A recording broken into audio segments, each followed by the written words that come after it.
The Addiction Podcast, Point of No Return, sponsored by Narconon Ojai. Hello, and welcome to the Addiction Podcast, Point of No Return. It's Joni Siegel here, and I'm the hostess for today's podcast. I want to remind you to please subscribe to our podcast wherever you listen to podcasts. Also, please check us out on YouTube and subscribe to our YouTube channel. I'm really doing a pitch for that because we want to get a custom URL. And we can't get a custom URL until we have a certain number of subscribers. So if you're listening to this podcast, go to YouTube, find our channel, and click on that subscribe button. I would really appreciate it. If you want further information on the podcast, we've got a great Facebook page, and we definitely respond on that page. We also have a website, theaddictionpodcast.com. So check us out, and please subscribe, listen, watch, and share, if you will. So today's episode is an interview, and it's an interview with Jennifer Gimenez. As one of the nation's leading advocates on addiction recovery, Jennifer Gimenez has become a regular fixture on numerous television networks and across social media platforms. Now, we had Jennifer on the podcast before, just audio, and I listened to that interview today, and I will tell you that Jennifer's story is quite harrowing. I mean, all addiction stories have their element of sadness and horror and, regret and, degradation, what have you. But her story really it's something else. And we'll have her share that story again today on the video and also update us in terms of what she's been doing. She was a much sought-after runway model. She appeared on magazine covers from Vogue to Bazaar and Marie Claire, and she was the youngest model ever to appear on the cover of American Elle. But surrounded by a fast-paced Hollywood lifestyle and unprepared for the trappings of fame, Gimenez eventually found herself at the mercy of her own drug and alcohol demons. Both her personal and professional life spiraled out of control, and her Hollywood dream had become a dark and lonely place. Ultimately, Jennifer found the courage to reclaim her life and take control of her career. Her journey back to sobriety and her story of redemption are now part of her message to others looking to find their own path to happiness. Let's talk to Jennifer Gimenez. I wanted to just make a little bit of an apology for this interview. The Wi-Fi connection at the end of our guests was not consistent all the way through. And so while I have tried to edit out where it kind of stopped, there are some glitches in the recording, and for that I apologize. Jennifer, thank you for being on the podcast again today. Thank you so much for having me. You have such a great story. So I'm going to ask you to tell that story, but I'm going to start a little bit different. You know, you and Tim work together in terms of helping in the area of addiction. What is that like? How do you guys work together? You work well together? You know, that's a really good question. I don't think anyone's ever asked me that one. By the way, I get so nervous every time I'm about to speak or do an interview. Like my hands are sweating and I'm getting cotton-mouthy. So excuse me. I think it's like me getting out of the way and letting God come and speak through me. But Tim and I, working together, there is this magic that's created that when we work, the synergies are out of control. Like we could be living our lives, our personal life, you know, we work together, live together, do a life together. In our personal life, you know, we could be like, oh, blah, blah, blah. And then all of a sudden, when we have to hit our mark, we hit it. Like there's not even, it's like we just feel each other. And that happened from the first time I met him. That weekend, we ended up doing an intervention by accident on someone. And it was a girlfriend of mine's sister. And we did a 5-hour intervention and we ended up getting the girl into treatment.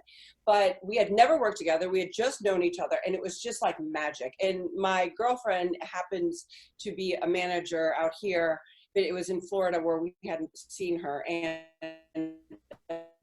she's a friend of mine who's a producer. And I don't know if you guys ever thought of doing a show together. And this is like days into us meeting each other. She's like, what you do is magic. Oh, and by the way, my parents have cameras in the house, so we keep re-listening to you guys. We forgot to tell you there's cameras as you were doing the intervention. And that story just kind of resonates always about the magic that is created when Tim and I are in our work mode, like help mode. You know, wow. We both have the same passion. I think when you have the same passion and the same beliefs and the same cores, magic is created. And that is always our intention. And we've yet not to have someone go into treatment if we're doing an intervention. Or when we're speaking, it's like it just flows, you know, and we're not, there's nothing that's programmed. It just, we just flow back and forth from each other, and our stories are different, you know. Our emotions are the same. I believe in everyone. Pain is pain, happy is happy, sad is sad. I talk a lot about other things, other issues like abuse, physical abuse, verbal abuse, sexual abuse, emotional abuse, and mental illness as well. So, and he like rounds that out as well, you know, but he doesn't have necessarily all those things, you know. Right. Have the eating disorder problem, you know? Right. I digress, and I know my husband's going to start signaling me to get a little bit back on track, but what you bring to mind is I'm a musician, and when I've watched musicians on stage, you can have a solo artist and they can be brilliant, but when you have a group of musicians on stage, you not only get the brilliance of the musician aimed toward the audience, but you also get the synergy between the members of the group, and it makes a huge difference. So you guys are, I would call you guys a power couple. Thank you. Thank you very much. It's like we do create music. It's like we, in the creative world, as you know, it's like we create that magic that it's like, I always remember when I heard my sponsor speak, I was like, oh, and they had CDs. I was in treatment, but they let me go see her speak with my then other sponsor. And they gave me the CD, and I went back to my treatment center, and I would listen to her CD every day. And I'd be like, oh my God, this part. And it was like music to my heart, you know, and what I think all this is, even when you're performing, you know, and it's like music to our hearts. And Tim and I have the same passion, so our hearts are in the same place, you know, to want to help people, that I feel we're creating, you know. Absolutely. God's work, not ours. But now I have to make you go back to the beginning. Okay. And tell your story. How did you first get introduced to drugs or alcohol? How did that happen, and what was your journey? Well, I first got introduced to alcohol by seeing it. I'm from California. I was born in California. My family's from Argentina, and I grew up in Argentina. And in Argentina, my family gathers for lunches and dinners, and it's like the whole neighborhood comes over, and you call everyone aunts and uncles that really aren't your aunts and uncles. And I remember there'd be so much food on the table that the drinks were on the floor. And this visual, I remember, the more they poured, the longer the parties lasted. I remember people drinking and having fun. So that was my introduction to alcohol, that people drank and had fun. They danced, they laughed. As I tell you the story, I remember I can hear them, like, you know, in the back of my head, like just laughing and dancing and smiling and just celebrating. And we'd come back and forth to the States, and my parents had another child, my little brother. And when I was around 6.5 years old, my parents realized my little brother and I would have more opportunities in America than in Argentina. So they sacrificed everything, their friends, their families, and their careers, and we moved back to California. And what had happened was I already felt uniquely different. I didn't speak the language. I'm born in California. I do not look like the typical California girl whatsoever. I didn't speak your language. I spoke Spanish. I learned English in school. I just didn't feel like I fit in anywhere. I just always remember I wanted to be like everyone else, you know, and I saw a lot of cliques in school, and there was these two girls, Lisa Crone and Becky fucking Hall, and I'm sorry if I said that, I'm not allowed to, and I just wanted to be like them, you know, and there's nothing I could do to fit into their groups. And one day I created this story that I had a twin sister, and her name was Natalie, and she lived in England, and she had blonde hair and blue eyes. My family sent her abroad to study, and I don't, but I created that story, and those girls are like, why didn't you tell me? Oh my God, you know, we want to know all about it. And boom, that first layer, that mass syndrome for me came on, that I called, and that was my first that I remember putting on my face, you know, and I feel we wear many masks in life. As the years went on, like there was a lot of trauma that happened in my childhood, and parents were fighting, parents divorced, you know, there was mental illness in my family, there was addiction in my family. And at 12 years old, I remember it was a lot going on, and I was taking care of my little brother, and I was making him a sandwich in the kitchen, and I looked over to the dining room. My parents had a liquor cabinet, and I went, gosh, I just want to feel like they did in Argentina. Wow. Happy. You know, because they equated drinking to happy. So I went and I got this cup, and I filled it with different liquors, and I poured it in there, and I took my first drink. Until this day, my perception tells me it felt like this. It went down into my throat, and it was warm and fuzzy, and it got into my stomach, and it kind of imploded in there. And all of a sudden, I felt like a cross between the giant green jolly, giant green jolly, Wonder Woman, and She-Ra. I felt like I had arrived, you know, and immediately that, like, I got bigger and the world was okay, you know, I was okay and the world came on for me. But, you know, the progression of my disease has led me to everything and anything else. I didn't become a full-fledged alcoholic overnight. However, when I was 13 years old, I was 2 months shy of turning 14 on the Santa Monica Pier on a Sunday afternoon. My mom, my little brother were playing with me there in Santa Monica, at the pier, and this photographer named Bruce Weber came up to us, and till this day, he's still one of the biggest photographers in the world. And he said to my mom that I had the right look, and he was shooting this thing for this huge designer, and it was actually legit, and that he, you know, he was legit, and if I could show up the next day. My mom was a little hesitant, and of course I convinced her that night to let me show up.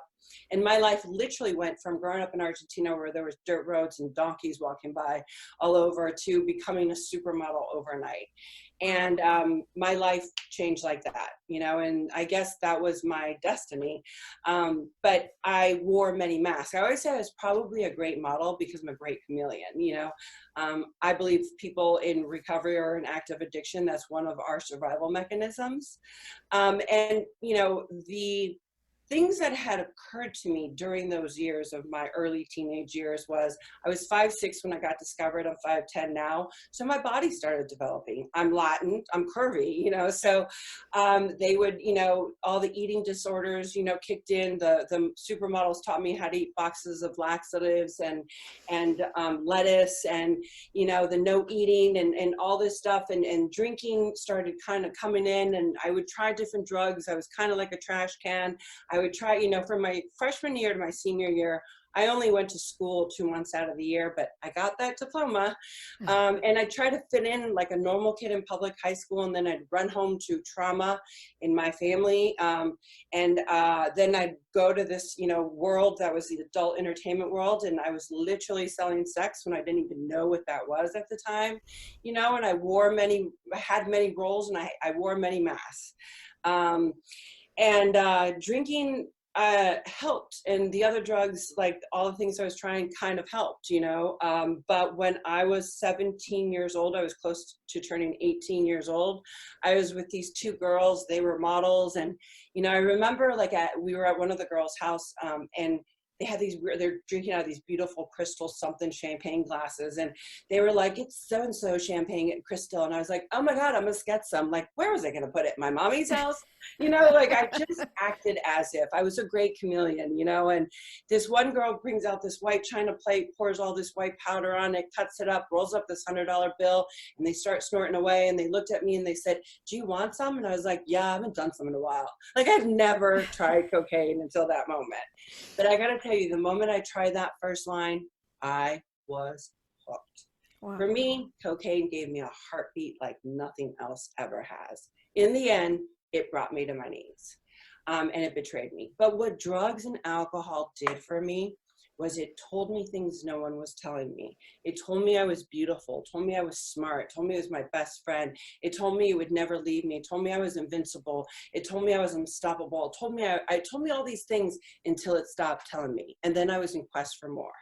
I'm going to stop you just for a second, because you know what, it just occurs to me, I think sometimes we have people listening who have friends or family who are addicted, right?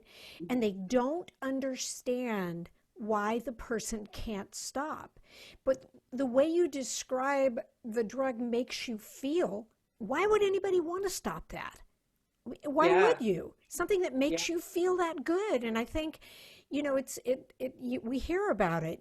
Parents don't understand. Why can't he just quit? Yeah, why can't you just have one? That one's a great one too. Yeah.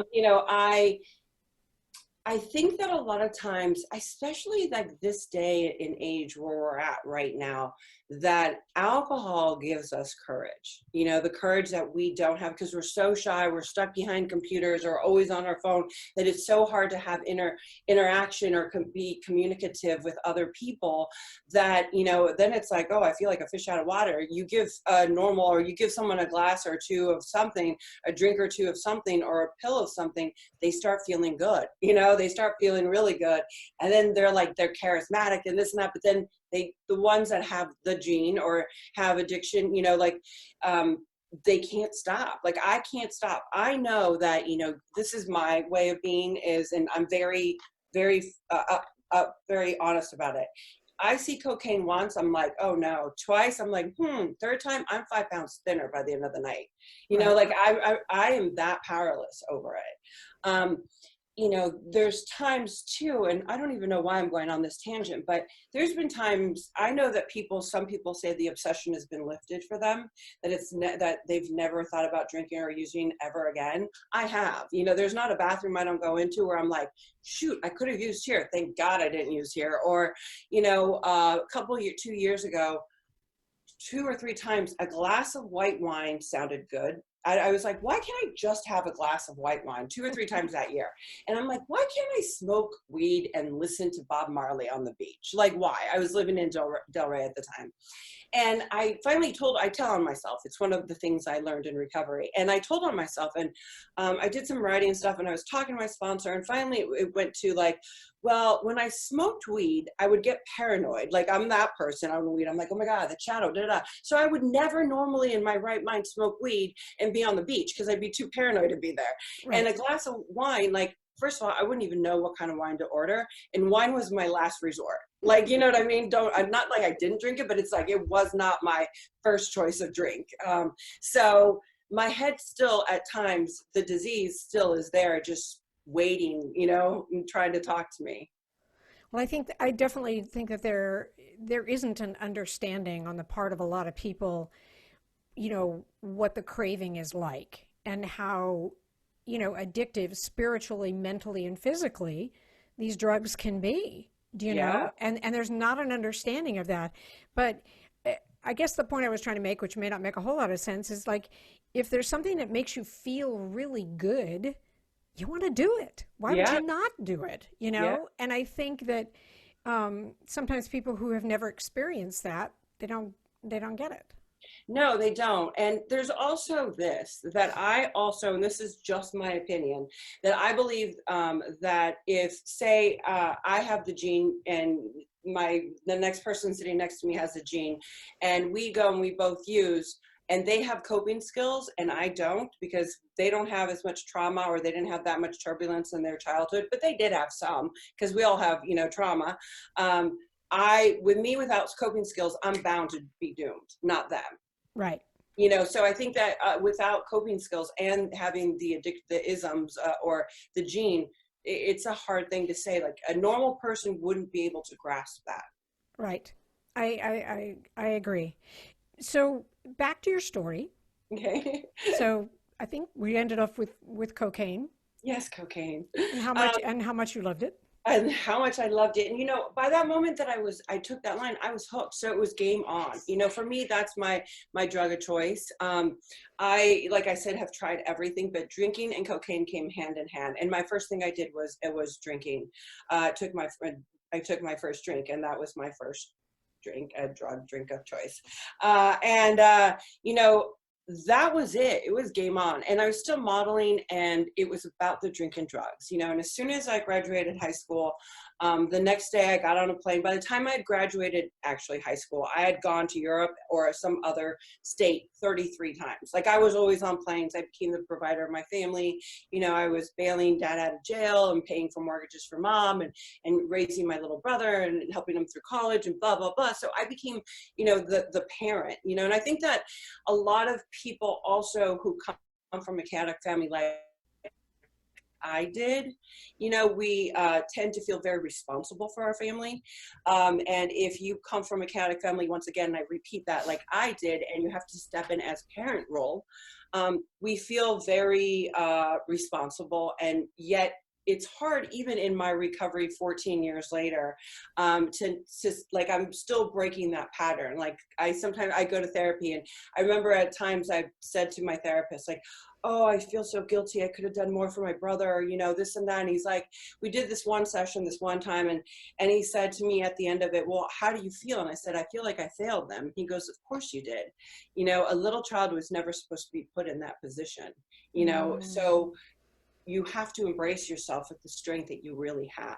So I'm saying this for all those out there that feel responsible for their families, or still, you know, hitting themselves in the head that they could have done, should have done, you know, more as a child, trying to pretend that they were an adult.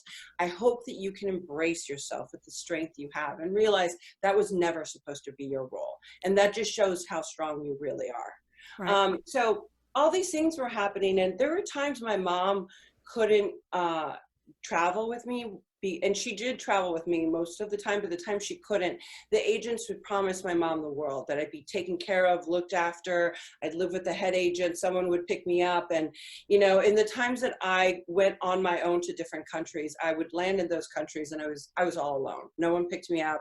I lived in like male model apartments, or I lived in models apartments. I never lived with any head agent. And in those times, I saw and experienced a lot of dark things. And I was too afraid to come back to the States or come back home and tell my family what had happened to me, because I thought if they would tell me, if I told them what happened to me, that they'd immediately remove me. Then who would take care of us, was my thinking.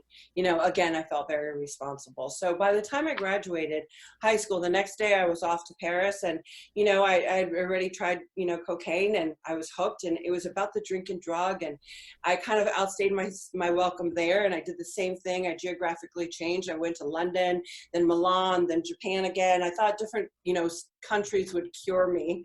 And where I went, I brought the problem, which was me. And there I am. I'm 21 years old, just 3 years later, almost after the time I tried cocaine.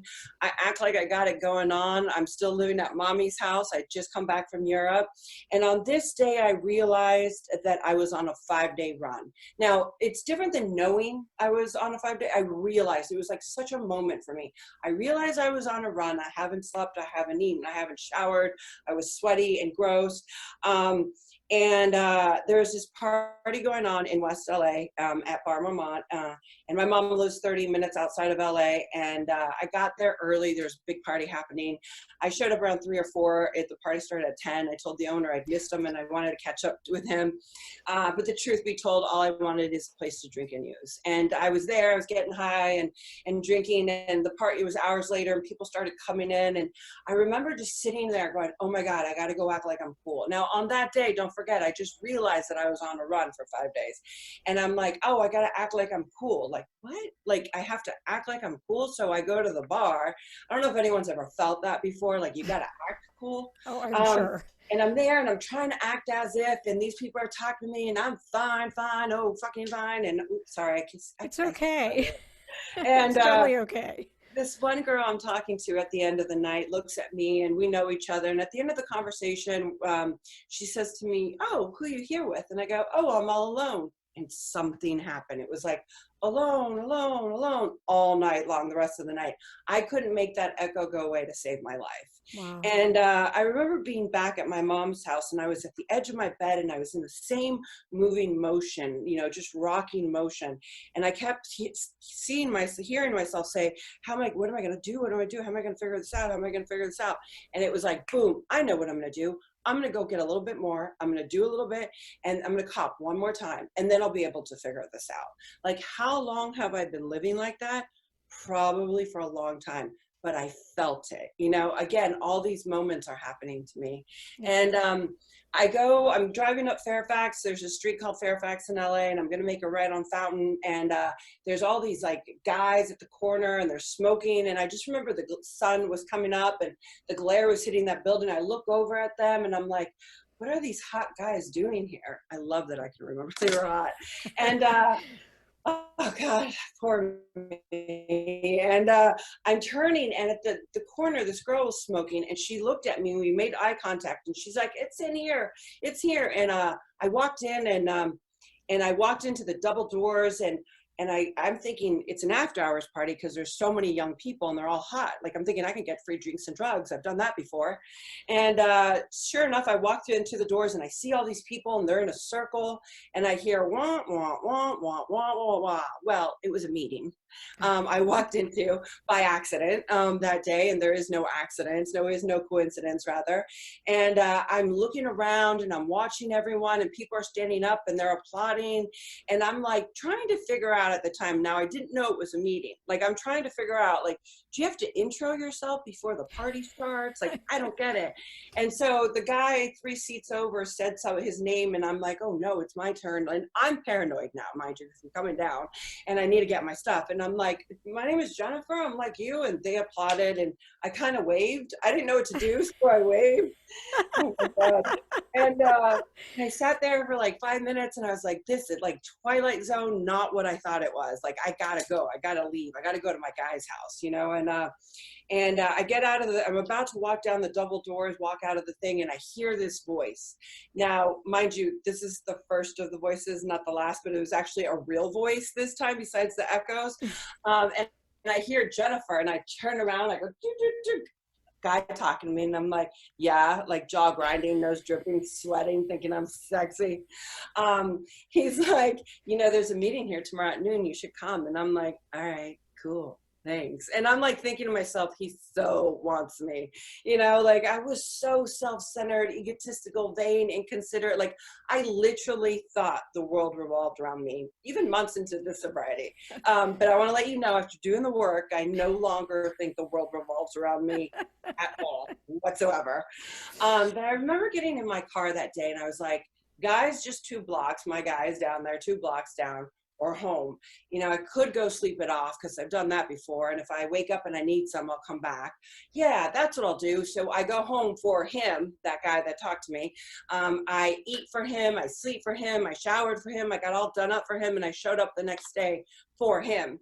And I remember there was a lot more people in there, but the people from the day before were coming up and they were hugging me, and they were all like, welcome. And I remember this one guy hugged me so tight, and he was like, girl, you're not gacked out. And I was like, step off, you fake asses. You know, like, I thought they were all fake. Like, what were they doing? What did they want from me? You know? And I'm looking for him, that guy from before. And I'm looking around, the meeting started, the meeting ended, and I've never seen him since. Oh, wow. And I got to tell you, that man, to me, he's my angel, my Eskimo. I'm eternally grateful for him.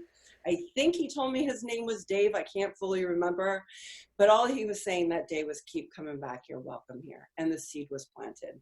And I got to tell you, it's never, ever been the same since. Wow. And what had happened to me was I cleaned up, and I cleaned up really quick. And I got I call it making it shiny and pretty on the outside. I got everything back. I got a guy back, got the jobs back, was modeling, doing all this stuff. I was studying because I wanted to end modeling before it ended me. I wanted to get into acting. And one of the things I had done with Bruce Weber, who had discovered me, was a movie called Let's Get Lost. And I didn't know this until a few years ago, but it got nominated for Best Documentary. It was a documentary on Chet Baker. So my first movie I ever did was an Oscar nominated movie. Like that's so crazy to even be able to say. And I wanted to get into acting. Like, I knew that my voice didn't matter as a model because that's what they told me. They told me I was replaceable. They told me I was just a hanger.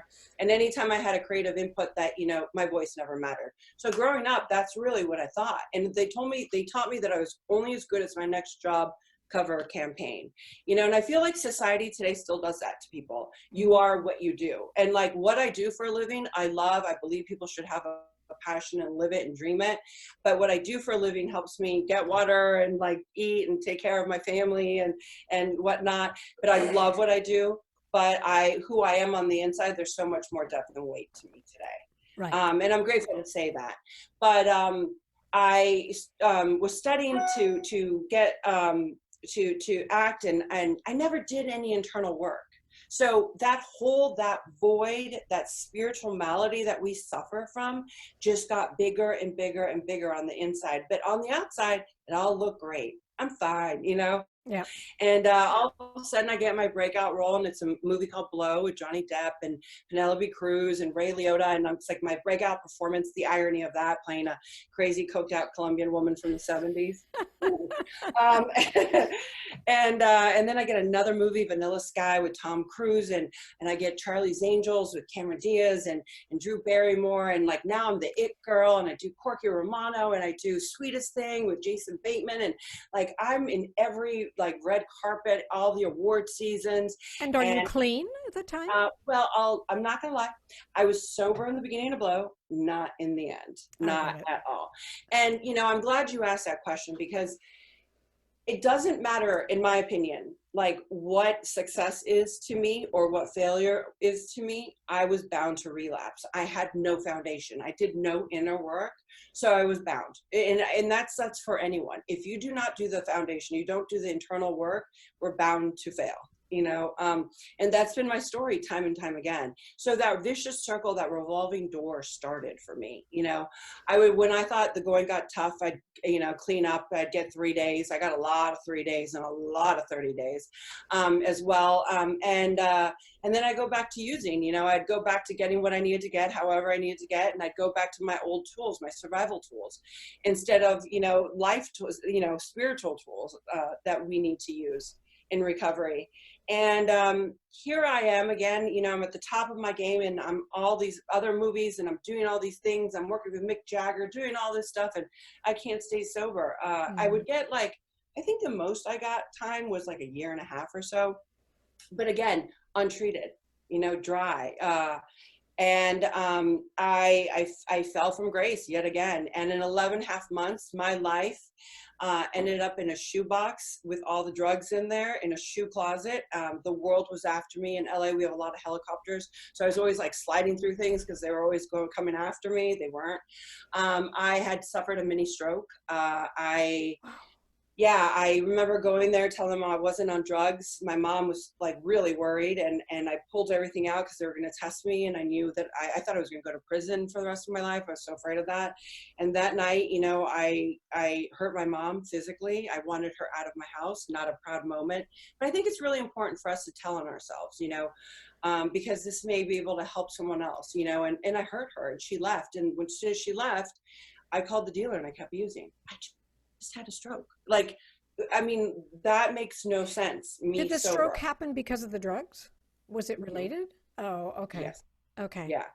I disconnected my jaw in a gacked out moment. I suffer the consequences of that till this day on a moment-to-moment basis, especially when I speak a lot.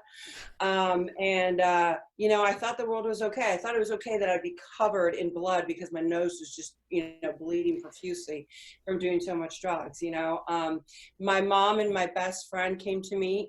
This is in 2004, and they said I need to go to treatment. I'm looking at them with my jaw disconnected, blood just dripping down. Forget showering, that went weeks on end. And looking at them, and I said, treatment's for losers.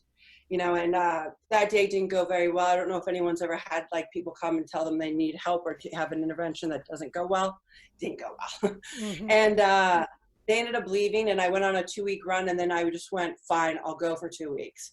And I went under my terms. You know, I know a lot of people that tend to go to treatment under their terms. I was going for 5 days. So I was going to shut those 2 women up. I needed to eat and sleep anyways. And then I had a whole master plan of what I was going to do and how I was going to do it, when I was going to stop. I had it all planned out. You are listening to the Addiction Podcast, Point of No Return. For more information on the podcast, or to reach out if you have a story you would like to share with us, go to our Facebook page by the same name, or you can email us at theaddictionpodcast@yahoo.com, or go to our website, theaddictionpodcast.com, or call us at 727-314-7080. And please remember to subscribe to our podcast wherever you listen to podcasts and give us a 5-star review. For more information on our sponsor, Narconon Ojai, visit their website at narcononohai.org. That's NARCONONOJAI.org. Or call 1-866-231-5924. That's 1-866-231-5924.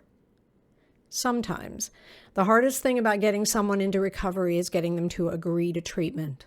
Bobby Newman, a certified drug counselor with 30 years experience and an over 85% success rate as an interventionist, has created a series of 12 videos that you can use right now to learn every step to get your loved one to agree to treatment. Call 1-833-918-0008 today and say the word podcast to get a 10% discount. Or go to newmaninterventions.com and type in the word podcast for a 10% discount. This service comes with a free 1-hour consultation with Bobby. I got to this place on July 12th of 2005, and my detox alone lasted 3.5 weeks. They shut down my short-term memory. I remember all these doctors like in the detox looking at me, and they were like, what do we diagnose her? And I was like, an addict, perhaps. Hello. Like, I just didn't understand, like, I'm a drug addict. And one of those doctors happened to have been a doctor by the name of Dr. Drew. From VH1, Celebrity Rehab and Sober House and stuff. And he had called my mom on 3 different occasions during that detox and said that I may die from the alcohol withdrawals. I was having so many seizures, and it's that severe. Wow. And when I finally went into the rehab part, I was so loaded in treatment. My main doctor was like a mad chemist, and it was so much was going on. And I just remember I was one of those bad kids in treatment that, like, you know, I remember they would ask me like, how are you doing today? And I'd be like, I don't know. How do you want me to be? You want me to be happy? I'm going to cry? You want tears? What do you want from me? But like, even though I was being an ass, like I really meant it. Like, what do you want me to feel? Because right. I'll feel that for you. You know, and that was part of my people pleasing, or becoming what you wanted me to, because I had no idea what that was. Like, I had no voice for that, right. You know? I ended up relapsing there in treatment. I called my dealer as a family member, and my 5 days lasted from July 12th until November 2nd. It lasted a lot longer than 5 days. Mm-hmm. And I left for 10 weeks, and it felt like one long night. And I was buying over an 8-ball of cocaine. I didn't understand why I would nod off and the cigarettes would burn. I still have the scars on my fingers from them burning on my hands and legs. And I'd come to, and I was still thinking about people, and I was thinking about Dr. Drew's little smirk he does. And I was thinking about like who was in group and what was going on in treatment. And for a girl who wanted to numb herself, to be thinking like that was the worst place to be. Right. And my mom came to me and she said, Jenny, I need you to come to the house. I'm going to pack your bags. You're going to come stay with me. I don't care if you drink or use. I want to be there. I want to be there for you. I want to watch you take your last breath. You don't deserve to die alone. I need to be with you. I bared you into this world, and I want to see you out of this world. If you die, and you're going to die, and I need to be there. And I was okay with that. Yeah. Ooh, my little brother would call me and say, I love you, Jenny, not today. Please, not today. I beg you not to die today. I don't know how to live life without you. I just want you to know I love you more than anything. And I was okay with that. Wow. And on this particular day, I remember doing my stuff, and I went to my mom's room, at her house. I went to her room and she was on her knees, you know, praying and crying like she was every day. And I said, take me back to treatment. And I don't know about anyone else when they've asked for help and then realized they asked for help and didn't want the help. Well, I realized it when I was in moving motion in the car. And I walked into treatment that day. My mom didn't budge. You know, Al-Anon had gotten a hold of her with the first time in treatment, and family group did too. So she had a little bit of tools, and she didn't listen to me. And I walked into Las Encinas, the place I got sober at, with the clothes on my back, you know. My doctor, they tested me as soon as I got there, and I tested positive for heroin, speed, horse tranquilizer, rat poison, gasoline, name it. It was all in there. And I thought I was just buying cocaine. Wow. And now it's even 50 times worse, you know, what they put into those drugs. They said I needed to detox in the psych ward, and I looked at them and went, whatever, you know, and I was just in that treatment center 10 weeks prior. And I remember being in the elevator and the two techs next to me and my mom behind me crying, and the doctor was in there. And I remember the double doors opening up and the double doors slamming shut and all the from the locks. And there was a line friends and family couldn't cross. My head was down. And I just felt like dead woman walking. Like, how did me of all people, get here? All I wanted was that relief. I wanted to feel like they did in Argentina when I was 12 years old. That's all I wanted, was just a little bit of relief.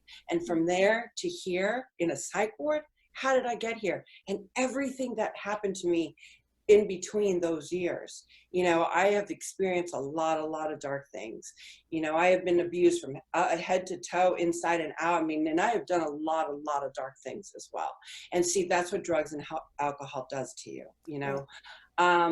I remember seeing a man sitting in a wheelchair with his eyes rolling back, and he was drooling, and there's a guy screaming at the end of the hallway, and he was getting tackled by two techs because he was trying to run down the corridor naked. God bless him.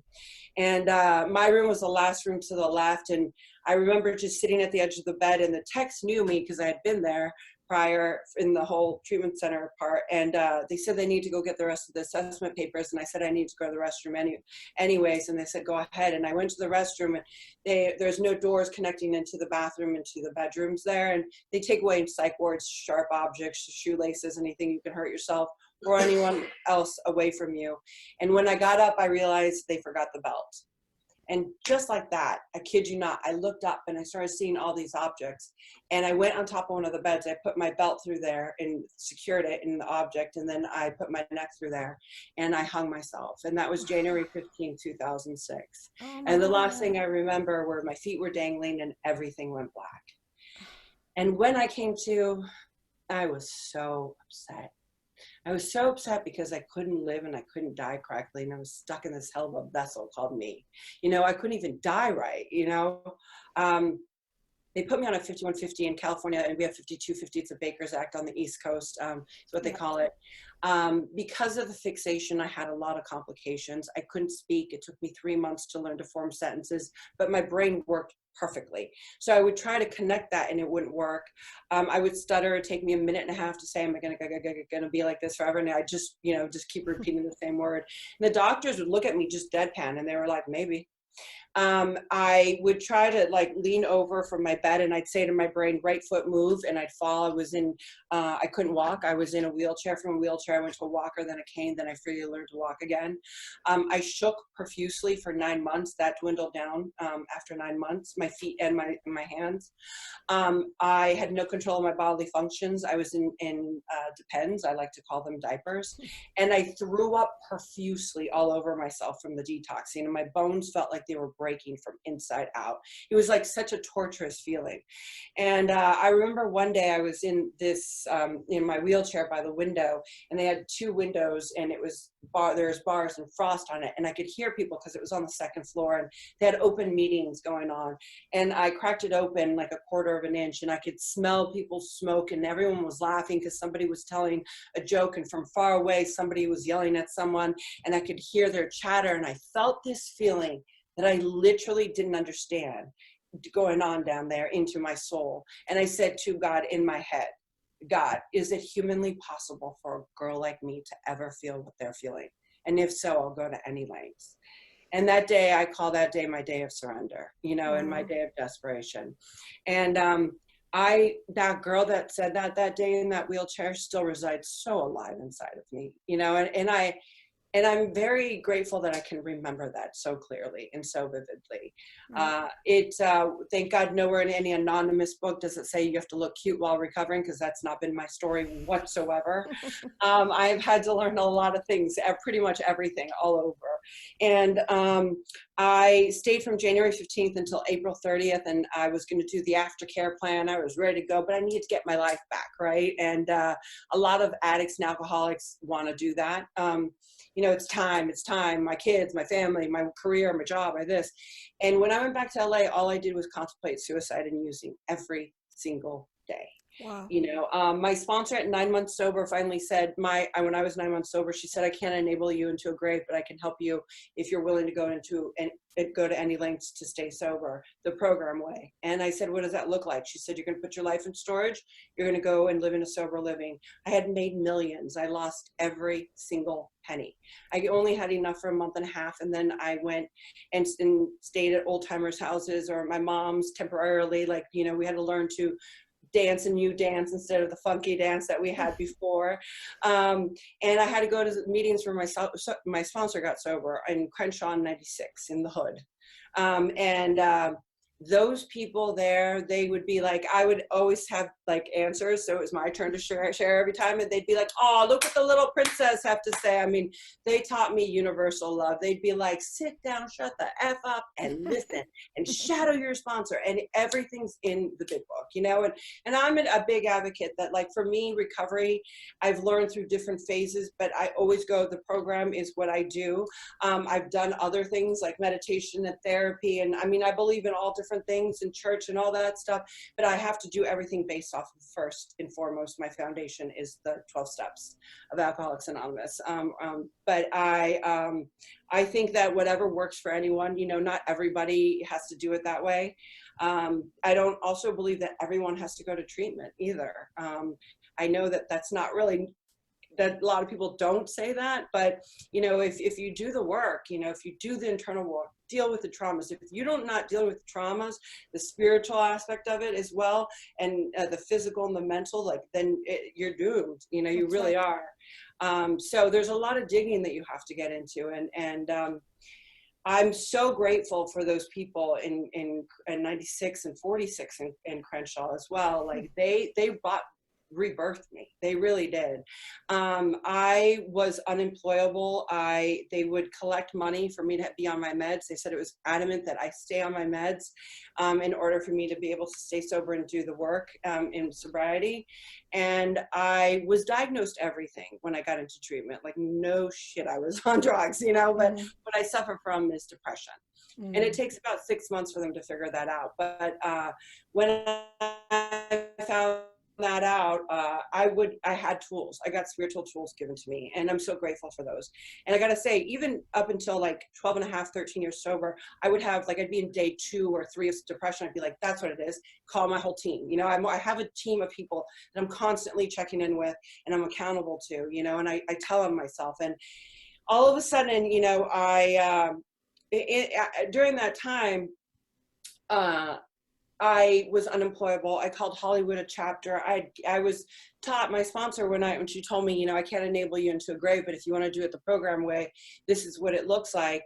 She said, I need you to believe in something bigger than yourself. Do you think that's humanly possible? I don't give a shit if it's a doorknob, whatever it is. Is that humanly possible? I'm like, I guess. Okay. She goes, good, you'll never lack. And I got to tell you, not one day in my sobriety, not one day have I ever lacked. I may not have gotten what I wanted, but I've never lacked. Wow. I've always had a roof over my head, a pillow to sleep on, and food on my table and my plate. She said, I don't want you to drink. I don't want you to use. I don't want you to hurt anyone or hurt yourself. No sex and no relationship. I was like, hold up, no sex, you know? And she was like, put a nickel between your knees. And I was like, what? I did it. I got it. And she said, you're not going to act out. And I had other isms. Like, I wasn't allowed to watch tabloid TV or look at magazines or like compare myself. I couldn't look in the mirror but for 5 minutes to brush my teeth in the morning. That was it, and comb my hair. And I needed to not look on the outside stuff, and I had to work on the inside stuff. And I thought, okay, fine, I'll give them a shot because it's never worked my way.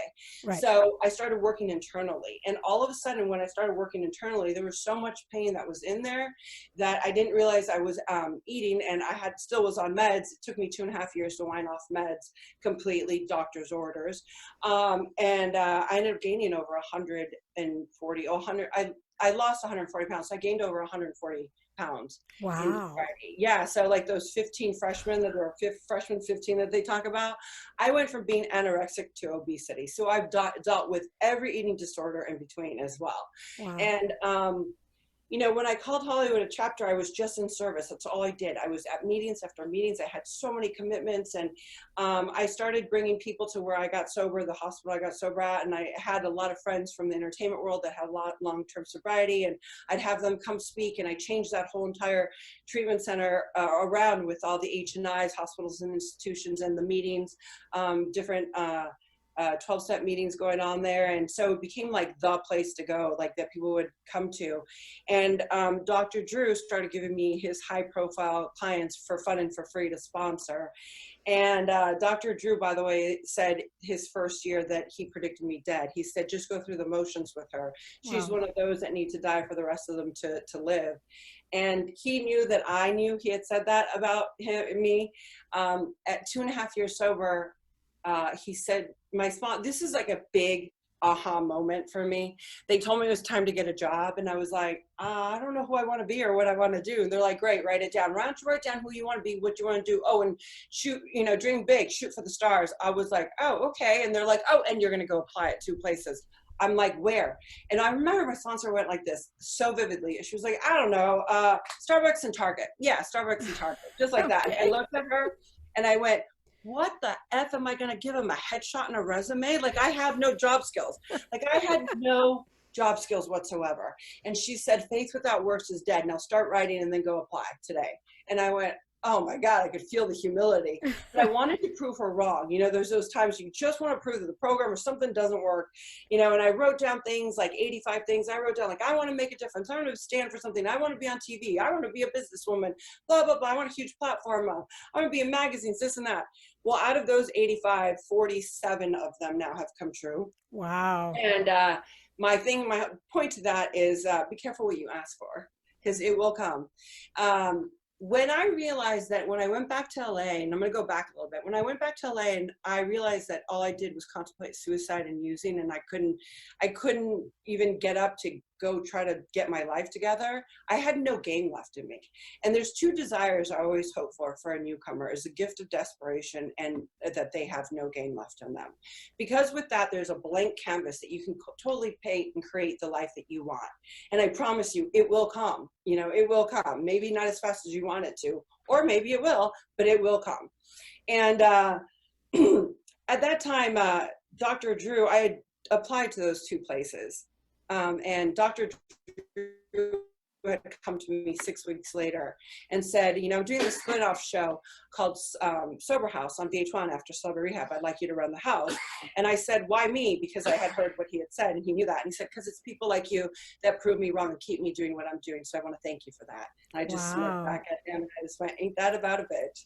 And it just felt so good, you know. And I love Dr. Drew. I do love him very much. He gave me a second chance, and he that's incredible. And it's incredible that he does that, because you definitely proved him wrong. Yeah. You know? Yeah. And like he was, it's amazing to say that I was part of his team for as long as I was, you know, and he's still like family to me. Tim and I still talk to him all the time. And I did 2 seasons of Sober House and 3 of Celebrity Rehab, and I started losing weight. You know, I wanted everything to connect, body, mind, and spirit. And I remember going on CNN in like a few years, like in that time after the first season of Celebrity Rehab came out, and I'd lost like 60 pounds or so. And like getting sober is one thing, losing weight, that's a whole nother thing. And my God, my higher power has a funny sense of humor. Like if I don't eat, I start gagging now. Like, you know, I mean, it's like, I have to eat. I can't do it the way I used to do it. Right. You know, the no eating or the, you know, I can't do any of that stuff. I had to do it the right way this time. Yes. And, I remember going on CNN and they were talking about like losing weight and this and that. And I just came on, I was like, well, I have an eating disorder. And I was like, oh no, like, and what I was taught in those rooms in Crenshaw in 96 was to stand in my truth, and that I can't go wrong if I stand in my truth. I may feel wobbly, but I can't. So I'm on national TV with like all these professionals, and I'm like, I was from anorexic to obesity, and I'm, you know, I have eating disorders, and I did this and that, and the modeling world did this and that. And I was like, oh, what just came out? And they were like, you were awesome. Can you come on tomorrow? You know, and so like it became this whole story. And so from there, I started doing other shows. I was on Housewives of Beverly Hills for 4 seasons. I wasn't a wife. I was just the official friend on there.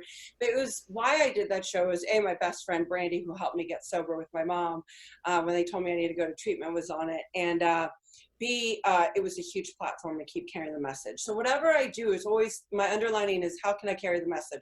Unless I'm doing an acting job, you know, and I'm doing a movie or something, that's a creative outlet for me. And I actually put acting on hold. I did like 4 movies back, and they told me I couldn't because I was a reality girl. And I was like, no, you say no to me? This is great. Because I remember that the people in the rooms always told me that if my will's aligned with God's will, that I could become whoever I wanted at any given time. I may have to work really hard on it, but no one gets to tell me no. Like, I get to figure it out for myself. Right. And what had happened through that time was I found my voice. My sponsor was a big advocate about finding your voice. And I think it's important because as you are the voice for the voiceless, you know, they used to call me that. And when I think it's crazy that doing those Sober House and Celebrity Rehab, those were the first shows ever before the interventions or anything. So recently I had done an interview and they were like, how does it feel being the OG of of the advocates? And I'm like, what? Like, and I never even thought about it, you know, because all I did was I thought that if I made myself humanized, like, I think it's important to feel humanized.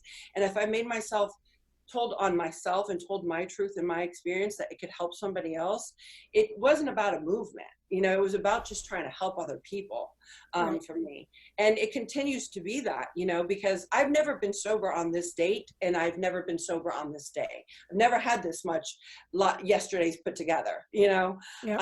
And it's a new experience for me every day, you know.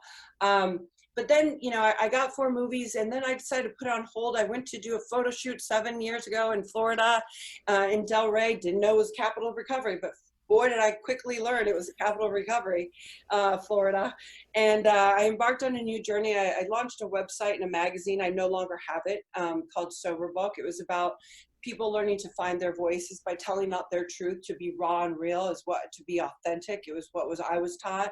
And people wrote their stories about like how they overcame things or didn't overcome things. And all these celebrities started reaching out to me and they wanted to tell their journey, whether it was good or bad. And it did really well. And then I started speaking because I wanted to get it into treatment centers for free. And I found my niche. And you know, I got to tell you, for 6 years, I was speaking all across the country, everywhere. And, you know, I made that my purpose, especially the last 4 of those years. I think the last movie I did was in 2016, or 15 or 16. And I just dedicated myself to recovery and to speaking and spreading the message, because this pandemic and that's going on, you know, with alcoholics and addicts, it's heartbreaking, you know, to know that the ages are younger and younger and younger, and that we think that there's a little movement and a little progress going on, and yet there's setbacks going on too. And I think this is the first time I've said that out loud. And I want to chime in here, and here's why, because I mentioned before I did the interview with Tim that while this podcast is going to go up in May, today is April 14th, and there is so much attention on the pandemic of COVID-19, and the pandemic of addiction is a way bigger problem, and it's not going to go away in May or June when the business is open and the restaurants are open so that you can go sit there. There's still an addiction problem. And if addiction could get 1/10 of the attention, sorry, I get passionate about this because I don't think there's enough being done. There you go. I love that you say that, because I'm going to tell you this. By the time this podcast comes out, there's going to be more suicides than ever before, and there's going to be more active addicts and alcoholics out there dying than ever before, and created because of what's going on with this coronavirus, COVID-19, because we're all isolating. And I'm so blessed that I have my husband here. And it is hard because my husband is going through it because he doesn't get to see his kids because we're stuck in California and they're in Chicago. It is hard for me too, on many fronts. And I have tools and he has tools. Imagine the people that don't. Exactly. You know, and there is, by the time this comes out, I want to guarantee you that there will be more of a pandemic in our mental health and addiction than ever before.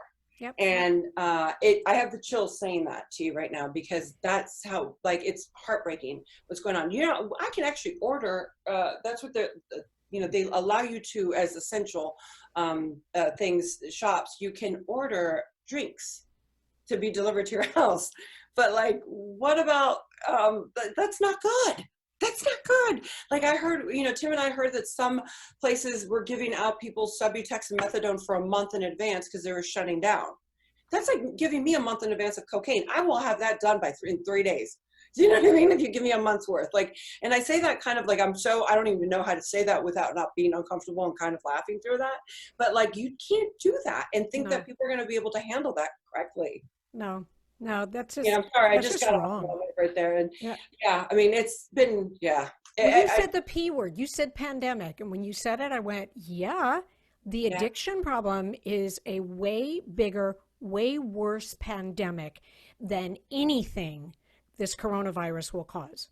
A year and a half, Tim and I have been using pandemic, you know, and it was, people used to say epidemic, but no, pandemic. Are you kidding me? Like, we go to high schools and out of 3,000 kids, 95% of them have all tried something, because Tim does this whole thing where he asks them about vaping and this, and do you know anyone who's killed, you know, your friends that have drank or done drugs, and like, they're all raising their hands. You're talking from 11-year-olds to 18-year-olds. So how is that not a pandemic? It is. Because I don't remember people doing that when I was young. Like, not the drugs. I will never use the E word again because it's not appropriate. Pandemic is exactly what we're talking about. Exactly. Absolutely. And you know, it's interesting. There's been times, even in my sobriety, like when I was about to turn 13, I remember being in Florida, and I can't believe I'm going to say this out loud on a podcast, in front of a camera here. But I was going through a lot, you know. I didn't know if I wanted to keep doing the speaking I was doing, and it's tiresome, you know, traveling all across the country on your own and doing all this. And I was going from one state, like from Florida to Spokane to Tacoma to Oregon to Arizona to LA, back to, you know, I was all over the place. Like, and that was in just 5 days. And I didn't know if I wanted to do this anymore. And I was not really in the trenches of, I was in the trenches of newcomers and detoxes and hospitals. And that is like where Tim and I like love being, like, right in the middle, like, in the trenches where the fire's burning, you know, like that's where you can handle things like in such a chaotic way. It doesn't sound healthy, but it is the best place to be. You're like right there, front line. And I didn't know if I wanted to do this anymore. And I thought maybe I should get back into acting. I don't know. And I was in Florida, and I went through like a breakup. I was in a relationship for 5 years, and I cried the day that ended. And I got to tell you, I cried for 3 months, and I cried. And I remember 3 months waking up crying. It was month 3, and I was crying, and I realized I was never crying over him. I was crying over myself. Mm-hmm. It was because I lost myself. I made myself small so he could feel big, you know. And I'm like the voice of the voiceless and a empowering woman and doing all this, but it was so in my face that I was like, am I a fraud? Like, for saying, like, feeling like what? So I came clean about it, and I would tell people, like, everywhere I went, I would talk about it, you know, and it didn't matter if it was in treatment or if I was writing about it or whatever. And I needed to say this stuff, you know, and I went, God, you know what? I just want it to be about work. I want it to be about getting closer to you. And like, I started health. for 9.5 months, I like just was in doing things like drum circle and therapy and this and that and like giving back. And it was just, I was empowering myself. And I was questioning if I wanted to be in this industry anymore. I didn't know if it was like, I didn't know. I was just kind of questioning everything. And I said, God, there I was again, making a deal. I said, just give me a sign. Just give me a sign. And the next day, this man, Tim Ryan, gets a hold of me. And I didn't have the Facebook app at the time, Messenger app, whatever. I had Facebook, but not that Messenger app. And I got on my desktop view, whatever, which was a lot of work for me to do. I'm not tech savvy.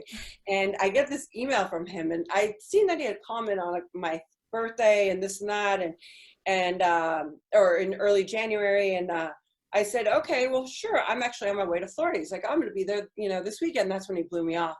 And then we were talking, and when we finally started talking, it was all business. I didn't want to know anything about him personally. I didn't care. I just want business. And he was the same way. And everyone said, oh my God, this Tim Ryan guy is so funny, and he's such a great speaker. And when I talked to him on the phone, I was like, he is so dull, and where is he from? Like, I had no idea the accent. And like he was like, I'm from Chicago. I'm like, where are you from? Like, it was just like so awkward because we had the same friends, and they were like, funniest guy you'll ever meet, the dullest. But it was all business. Like, he was just professional on the phone. And he's like, I'm from Chicago. I'm like, are you sure? Because you don't sound like it. Like, I thought there was some coolness from Chicago or something. And he is, by the way, one of the funniest people I've ever met in my life, honestly. And finally, maybe like the week that he was coming in to meet me, I started hearing about his personal life and what's going on. I'm like, that's awesome. Cool. Okay, whatever. Good, bad. Indifferent, right? It's about work. And like the moment I picked him up, I got to tell you, it was like this rope with magnet at the end of it, just connected to his soul, like right underneath his belly button and my belly button. And I call that the soul, the spirit. And it just connected. And I was like, I don't even know what just happened. Like, it just freaks me out. And I'm like, no, he's going through a divorce. I got to get, and I kept saying, I'll give you time. He's like, you're it. And I'm like, no, it's okay. Like, and yet it was passion, and it was, I don't even know. I mean, like when I saw Tim, it was like this rope with a magnet connected to underneath his belly button. Like, I feel like that's where the spirit is, like, and it just connected, and it's just been game on ever since. And he was going through a divorce, and I was like, maybe we can just work together, and, you need to go do your guy thing, whatever that is. And he was like, nope, you're it. And I'm like, no, are you sure? Like, and, I've never been married. I don't have kids. And so it was really interesting because I was dealing, I have stepchildren now, and I love them so much, and to see how much he loves his kids, like the values of what he has is so beautiful. And to be able to build this life, and it's just been something I just never knew would exist. Like, I believed it, love at first sight for you and other people. I never experienced it, so I didn't believe it for me until it happens. And I'm so glad I waited my whole life for him. It's interesting though, when I was talking earlier about, like, I didn't know if I wanted to do this anymore, and I was really questioning a lot of things in December of 2018. I literally decided, when I said to God, give me a sign, and Tim comes into my life, I also decided that day that I choose to live the second half of my life happy, because all my life I've lived extraordinary. I've lived an extraordinary life for an ordinary girl. I really have. Mm-hmm. But I didn't know what happy was. And at now 14 plus some years sober, I'm like, oh, this is what happy is, and I've had glimpses of it. But I'm so glad I waited my whole life for Tim. I love that. I never thought that it would be somebody who has the same passion as I do. And I'm very alpha, and he obviously is. And so, but I'll say to him, I have boundaries, and I also have a little bit more sobriety, that a little bit more experience with that. And so we can get into it. It's really funny, but I have to learn to, I get to become more female. if that makes any sense. You know, and I always say, babe, you would not like me if I was submissive. You just would not like me if I was that submissive kind of girl. That's just not in my nature anyways. So he's the alpha male and you're the alpha female. And that's yes, okay. Yeah. It is okay. It is okay, you know, and the acceptance of, you know, he always says, speak your truth. And I'm so about speaking my truth. And I'm about telling people, like, whatever you say, it's your truth. Like, that's okay, you know? And I know that there's a lot of people that struggle, and there are days that you know, we all have our good days and bad days, and we're all going through this, what's happening right now. And I know this will air after, you know, that hopefully, knock on wood, after this quarantine ends. But there is life after this, you know, and to globally be going through something together, and also being in recovery and also having the isms go in your head and go, you know, we're fighting threefold, you know, not just twofold and not just onefold. You know, people are like, okay, it's hard to be home. It's so much harder for people like us. Right. Right. But as you say, you have the tools and you have each other, and you are both rock stars in my book. I'll just be honest with you. And Thank you. Tell me again the website where people can find you and Tim. timandjennifer.org. And you can also find me on social media, Jennifer Gimenez, Gimenez, on all fronts, Instagram, Twitter, Facebook. Tim is a man in recovery on Twitter, Dope to Hope on Facebook, Instagram, from Dope to Tim Ryan, Dope to Hope.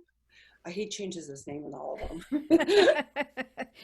Well, I know where to find you. Jennifer, thank you so much for taking the time to talk to us today, because your story is the same and not the same as any of the other ones that we've told. And I believe that every time we tell a story, that something in that story will ring true for someone and they will get help. And that's why we do this.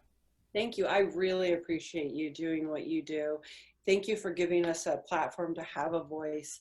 And I do want to say, for all those who are the loved ones of, if it wasn't for my mother's prayers, I don't know if I'd be here. So there is hope out there. There really is. Yep. Thank you. Thank you. So I hope you enjoyed the interview with Tim Ryan's other half, Tim Ryan's better half, Jennifer Gimenez. She is quite the woman. She's quite inspirational, and she really is doing a lot to give back into this whole area of addiction. I am glad that she called it a pandemic. I agree. The addiction situation in our country is a pandemic.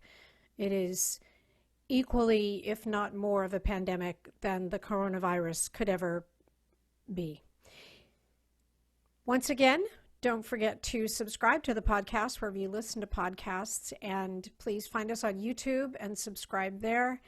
And whatever you do, if you need help or if you need to get help for a loved one, do it now. Don't wait. Do it while you still can, while there's nothing tragic that has occurred. And there's hope. There's help. You just need to reach out for it. So we'll talk to you again next week. You have been listening to the Addiction Podcast, Point of No Return, sponsored by Narconon Ojai. For more information on Narconon Ojai, call 866-231-5924 or visit www.narcononojai.org. Narconon is a non-12-step rehabilitation program based on the works of L. Ron Hubbard.